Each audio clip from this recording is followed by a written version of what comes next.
दोस्तों, जीवन में अक्सर हम अपनी असफलताओं के लिए किस्मत को दोष देते हैं। हम सोचते हैं कि हमारे पास पर्याप्त संसाधन नहीं है, हमारी मेहनत बेकार जा रही है और बाकी लोग हमसे बेहतर हैं। लेकिन क्या कभी हमने यह सोचा है कि हमारी असली समस्या हमारी सोच और हमारे कर्म हैं? आज मैं आपको एक ऐसी प्रेरणादायक कहानी सुनाने जा रहा हूं जो न सिर्फ आपकी सोच को बदल देगी, बल्कि आपको यह भी सिखाएगी कि किस्मत के भरोसे बैठने से कुछ नहीं होता। हमारी किस्मत तभी बदलती है जब हम अपने कर्मों में विश्वास रखते हैं। तो चलिए जानते हैं कि कैसे मेहनत और सही दिशा में किए गए कर्म जीवन को बदल सकते हैं। ध्यान से सुनिए, क्योंकि ये कहानी आपकी जिंदगी बदलने की ताकत रखती है। बहुत समय पहले की बात है। एक नगर में महात्मा बुद्ध ठहरे हुए थे। तभी वहां पर एक किसान आया और वह महात्मा बुद्ध से कहता है, हे बुद्ध, मेरी किस्मत बहुत खराब है। मैं जो भी काम करता हूं वो सब बिगड़ जाता है। मुझे मेरी मेहनत का कोई फल नहीं मिल पाता। मैं एक किसान हूं, मैं खेती करता हूं, लेकिन मेरी फसल कभी अच्छी नहीं हो पाती और इसी वजह से मैं बहुत परेशान रहता हूं। पता नहीं क्यों मेरे साथ ही ऐसा क्यों होता है। इसके उपाय के लिए मैंने कई साधु संतों से बात की, कई ज्ञानियों से उनकी राय ली। उन्होंने जो कुछ भी कहा मैंने वह सब कुछ किया। मैंने सभी तरह के अनुष्ठान, पूजा पाठ और यहां तक कि हर प्रकार के कार्य करके देख लिए, लेकिन फिर भी मुझे इसका कोई लाभ ही नहीं मिल रहा। और वहीं पर मेरे अन्य गांव वाले, उन सब की फसल बहुत अच्छी होती है, जबकि वह अपने खेतों में उतनी मेहनत भी नहीं करते, लेकिन फिर भी उनकी फसलें हमेशा ही बहुत अच्छी होती हैं। मैंने सुना है कि आप सभी की समस्या का समाधान करते हैं, इसीलिए मैं आज आपके पास आया हूं। क्या आप मेरी समस्या का समाधान कर सकते हैं? हे तथागत, क्या आप मेरी किस्मत बदल सकते हैं? उस किसान की वह सारी बातें सुनकर महात्मा बुद्ध मुस्कुराने लगे और उस किसान से कहते हैं, भंते, तुम्हारी किस्मत तो पहले से ही बहुत अच्छी है, सब कुछ तो तुम्हारे पास ही है, फिर भला तुम ऐसा क्यों कहते हो कि तुम्हारी किस्मत अच्छी नहीं है? इस पर वह किसान महात्मा बुद्ध के इस प्रश्न का जवाब देते हुए कहता है, हे तथागत, मेरे पास क्या है? मेरी किस्मत इतनी खराब है कि जिस भी काम में मैं हाथ लगाता हूं वह सारे कार्य बिगड़ जाते हैं। मैं चाहकर भी अपने खेतों में अच्छी फसल नहीं उगा पाता, जबकि वहीं पर मेरे गांव के अन्य लोग अच्छी फसलें उगा लेते हैं और वे लोग मेरी जितनी मेहनत तक नहीं करते। तो ऐसे में भला मेरी किस्मत कैसे अच्छी है? इस पर महात्मा बुद्ध मुस्कुराते हुए उस किसान से कहते हैं, भंते, तुम्हारे पास एक स्वस्थ शरीर है, तुम्हारे सभी अंग अच्छी तरह से काम करते हैं, तुम्हारा मस्तिष्क भी अच्छी तरह से काम करता है और तुम्हारे पास अच्छी खासी जमीन भी है। भला तुम्हारे पास किस चीज की कमी है? अगर ऐसे देखा जाए तो तुम्हारी किस्मत तो बहुत अच्छी है। इस पर वो किसान महात्मा बुद्ध से कहता है, हे तथागत, मेरी समस्या यह नहीं है। मेरी समस्या तो यह है कि जिन भी कार्यों में मैं हाथ डालता हूं वह कार्य बिगड़ क्यों जाते हैं। रही बात जमीन, अच्छा शरीर, अच्छा मस्तिष्क और अच्छे अंगों की, तो वह तो सभी के पास है। मेरे सभी गांव वालों के पास भी है और उनके पास अच्छी जमीन भी है और तो और उनके पास अच्छी फसल भी है। इसी कारण वे लोग हमेशा सुखी रहते हैं। लेकिन मेरे खेतों में तो अच्छी फसल हो ही नहीं पाती। हर वर्ष मुझे एक भारी नुकसान झेलना पड़ता है। क्या आप मुझे कोई इसका उपाय बता सकते हैं? क्या ऐसा कोई मंत्र, क्या ऐसा कोई तरीका है जिससे मेरी किस्मत एक बार फिर से चमक जाए? इस पर महात्मा बुद्ध उस किसान से कहते हैं, ठीक है, यदि तुम कोई उपाय चाहते हो या कोई मंत्र चाहते हो तो वह मैं तुम्हें अवश्य ही दूंगा, लेकिन उससे पहले मुझे यह बताओ, क्या तुम्हें पता है तुम्हारे खेत में खजाना है? ये सुन वह किसान थोड़ा आश्चर्यचकित हुआ और वह महात्मा बुद्ध से तुरंत ही बोल पड़ा, हे बुद्ध, आप ये क्या कह रहे हैं? मेरे खेत में खजाना है और यह मुझे पता तक नहीं। बताइए, वह खजाना कहाँ है? मैं अभी उसे जाकर निकाल लूंगा। बताइए बुद्ध, वो खजाना कहाँ है? इस पर महात्मा बुद्ध उस किसान से कहते हैं, भंते, वह खजाना तुम्हें ऐसे नहीं मिलने वाला। उसके लिए तुम्हें मेरा कार्य करना होगा। मैं तुम्हें जैसा जैसा कहूंगा तुम्हें वैसा ही करना होगा, तब जाके तुम्हें वह खजाना अवश्य मिल पाएगा। उस किसान ने महात्मा बुद्ध की सारी बातें सुनी और उसके बाद वह किसान महात्मा बुद्ध से कहता है, हे तथागत, बताइए, मुझे क्या करना होगा? आप जैसा कहेंगे मैं वैसा करने के लिए तैयार हूं, लेकिन मुझे बता दीजिए कि आखिर वह खजाना मेरे खेत में कहां पर है। इस पर महात्मा बुद्ध उस किसान से कहते हैं, भंते, अपने खेतों में जाओ और अपने खेतों की खुदाई करके एक मिट्टी टोकरी भरकर मेरे पास लाओ। वह किसान तुरंत ही महात्मा बुद्ध की बात मान लेता है। वह भागा भागा अपने खेतों में जाता है और जल्दी जल्दी एक टोकरी मिट्टी भरकर वह वापस महात्मा बुद्ध के पास पहुंचता है। उस मिट्टी को देखने के बाद महात्मा बुद्ध उस किसान से कहते हैं, ठीक है, अब मेरी बात ध्यान से सुनो। अब से 1 महीने बाद अपने खेत की खुदाई करना, और जब तुम पूरा खेत खोद दोगे तो उसमें से एक टोकरी मिट्टी फिर से मेरे पास लेकर आना। महात्मा बुद्ध के मुख से यह बात सुनकर वह किसान कुछ देर के लिए सोच में पड़ गया। वह यह सोचने लगा, जब खजाना मेरे खेतों में गड़ा हुआ है तो महात्मा बुद्ध मुझे सीधे सीधे बता क्यों नहीं देते कि वह कहां पर है। उसने कुछ देर सोच विचार करने के बाद महात्मा बुद्ध से आखिरकार यह बात पूछ ही ली। वह किसान महात्मा बुद्ध से कहता है, हे तथागत, यदि वह खजाना मेरे खेतों में है तो आप मुझे बता क्यों नहीं देते कि वह कहां पर है? मैं उसे अभी जाकर निकाल लेता हूं। भला मुझे 1 माह का इंतजार क्यों करना है? आखिर इसकी क्या जरूरत है? इस पर महात्मा बुद्ध बड़े शांत स्वर से उस किसान से कहते हैं, भंते, हर कार्य का एक समय होता है और वह कार्य यदि उचित समय पर किया जाए तो वह हमें उचित और शुभ फल देता है। तुम चाहते हो तो मैं तुम्हें खजाना बता देता हूं कि वह खजाना तुम्हारे खेतों में कहां गड़ा हुआ है। लेकिन एक पल के लिए यह भी सोच लो, अगर तुम अभी उस खजाने को पाने की कोशिश करोगे तो हो सकता है कि तुम्हारे हाथ तो कुछ भी ना आए। सोच लो, तुम अभी उस खजाने को पाना चाहते हो या 1 महीने के बाद?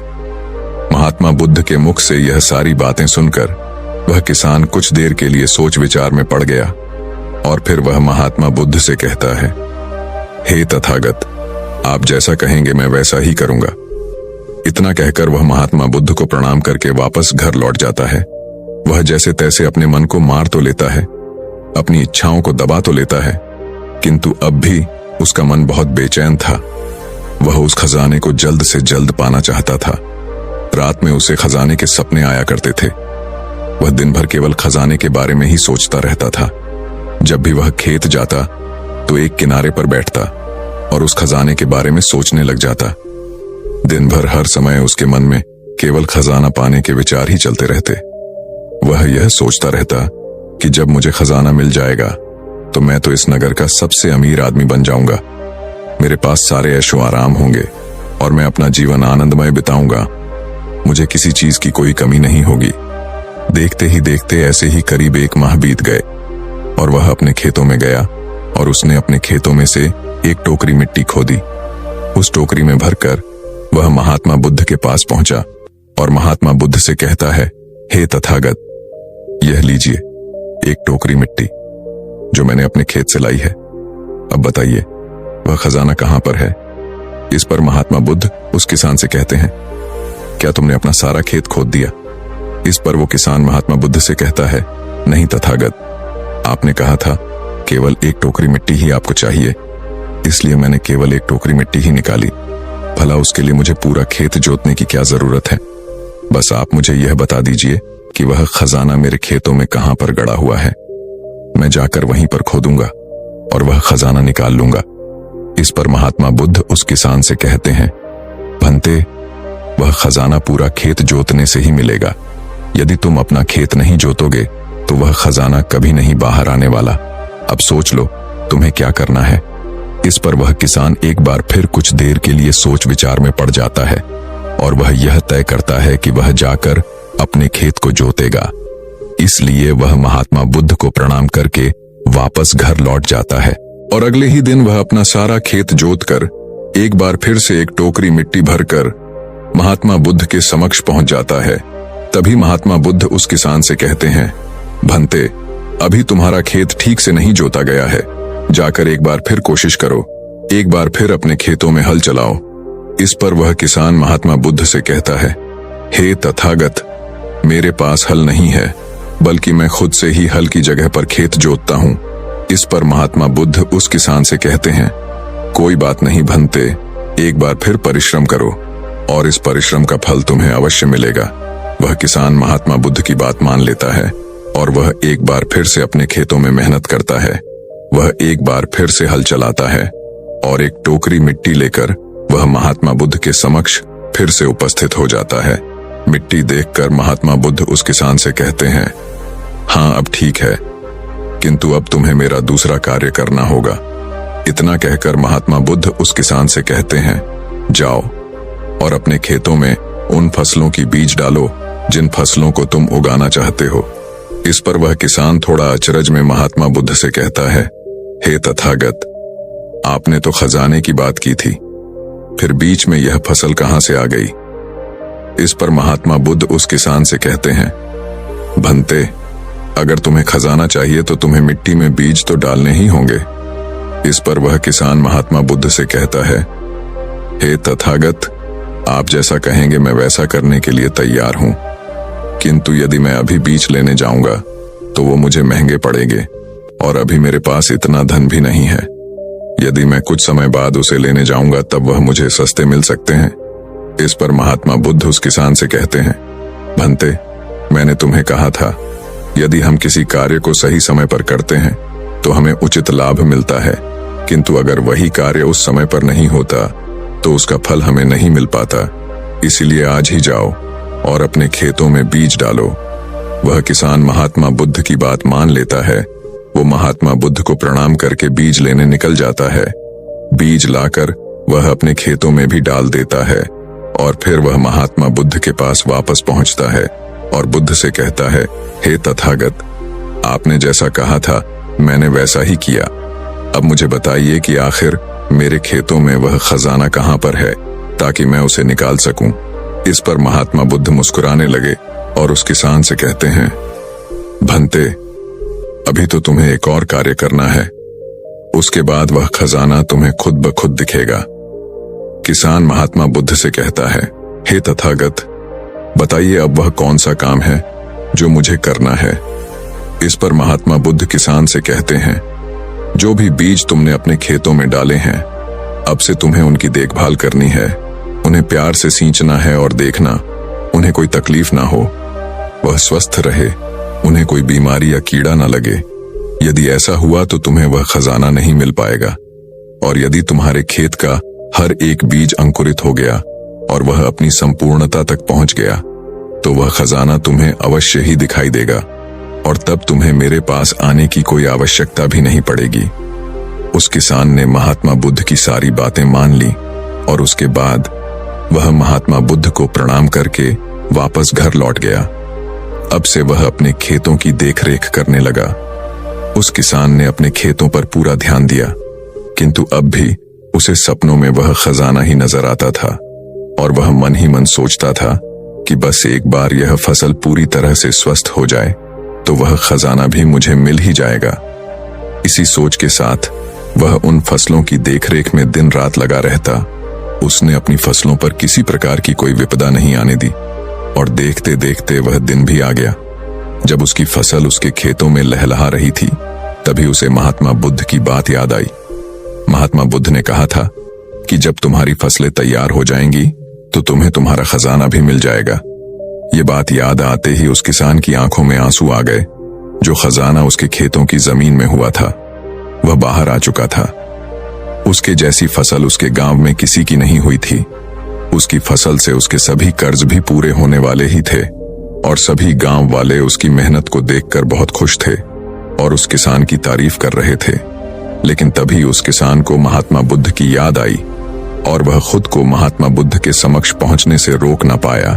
वह तुरंत ही महात्मा बुद्ध के चरणों में जा गिरा और उनसे कहने लगा, हे तथागत, आपने जो खजाना मुझे बताया था वो मुझे मिल गया है, लेकिन मुझे यह बात नहीं पता चल रही कि वह खजाना मुझे पहले क्यों नहीं मिला। इस पर महात्मा बुद्ध उस किसान से कहते हैं, भंते, हमेशा किस्मत को दोष देना सही नहीं होता। पहले तुम अपनी किस्मत को सही करने में लगे हुए थे, लेकिन तुम यह भूल रहे थे कि तुम्हारी किस्मत तो पहले से सही थी। तुम सही काम नहीं कर पा रहे थे। तुम चाहते थे कि तुम्हारे कर्म किए बिना ही तुम्हारी फसल सबसे उत्तम हो, लेकिन उसी वक्त मैंने तुम्हें खजाने का लालच दिया, और खजाने के लालच में ही सही, लेकिन जब तुमने सही समय पर सही काम किया तो तुम्हें सही फल भी मिला। और जो तुम्हारे पास सबसे उत्तम चीज है, जो तुम्हारे पास असली खजाना है, वह तुम्हारा शरीर ही है। इस शरीर के माध्यम से हम इस दुनिया में जो चाहे वह पा सकते हैं, लेकिन यहाँ पर तो हर कोई अपनी किस्मत का रोना रोने में लगा हुआ है, यहाँ तक कि उन्हें अपने कर्मों में विश्वास ही नहीं है। तो ऐसे लोग भला अपने लक्ष्य तक कैसे पहुंच सकते हैं?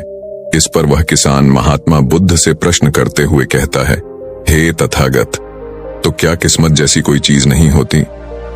इस पर महात्मा बुद्ध मुस्कुराने लगे और उस किसान से कहते हैं, भंते, किस्मत क्या है? किस्मत हमारे ही सत्कर्म है, और यह सत्कर्म ही हमें ऊर्जा और शक्ति प्रदान करते हैं ताकि हम सही दिशा में कार्य कर सके, और इन कार्यों से ही हम अपने जीवन के लक्ष्य को प्राप्त भी कर सकते हैं।